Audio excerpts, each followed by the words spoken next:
اللهم صل وسلم وبارك على سيدنا محمد وعلى آله وصحبه وسلم. ازيكم يا احلى اخوات في الدنيا؟ النهارده ان شاء الله هنعمل مع بعض احلى واطعم فرخه مشويه وبتتبيله روعه. يلا بقى بينا نشوف هنعمل الفرخه القمر بتاعتنا دي ازاي. انا معايا كده صينيه، هحط فيها كده ورق زبده. طبعا لو مش متوفر عندك مفيش اي مشكله، عادي هتعمليه في قلب الصينيه على طول. طبعا ورق الزبده مش غالي ولا مكلف خالص يعني. انا حطيت كده بصلايه كبيره او اتنين صغيرين كده انا بشراهم، ومعايا كده طماطمايه كبيره برضو انا بشراها، وحوالي 3 فصوص من الثوم انا مقطعاهم قطع صغيره، ومعايا معلقه ملح، ومعايا طبعا ده معلقه كبيره من صوص الباربيكيو، ومعايا معلقه من الصويا صوص، وهضيف كده معلقه من عسل النحل. لو مش متوفر عندك هتضيفي مكانها معلقه من السكر.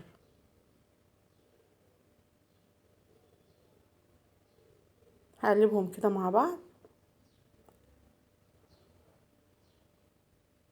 وبعد كده هضيف حوالي 3 معالق كبار من الزيت او 4 معالق من الزيت.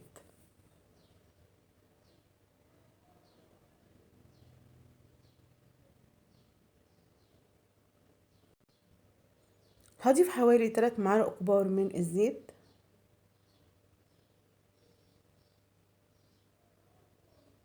وهنديها كده تقليبه مع بعض كده. وبعد كده هتبل الفرخه. انا معايا فرخه، انا طبعا غسلها كويس قوي، ونقعها كده بحبه ملح ومعلقه طحينه، طبعا عشان تطيع الزفاره اللي فيها. انا فتحاها كده من الظهر، وهبدا كده اتبلها من فوق ومن تحت كده.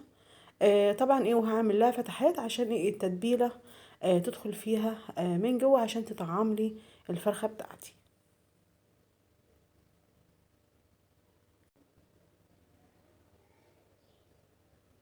هعمل كده فتحات بالشكل ده عشان بس التتبيله تدخل جوه اللحم وتطعم لي الفرخه.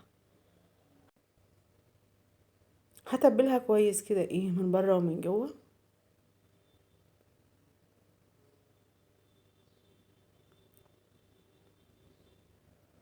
وهقفل عليها، وهدخلها الفرن على درجه حراره حوالي 200 او 220. هتقعد كده حوالي معانا حوالي ساعه او ساعه وربع.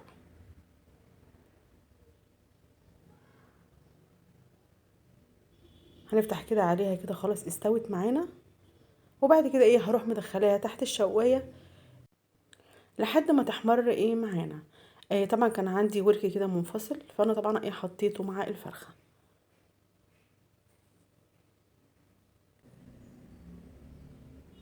هدخلها تحت الشوايه لحد ما تحمر معانا. طبعا مش هتاخد وقت معانا خالص، خلي بالك عشان ما تتحرقش منك.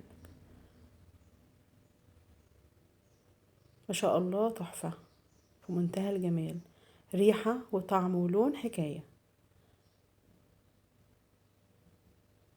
طريقتها سهله وبسيطه ومش هتاخد معاك وقت خالص في التحضير.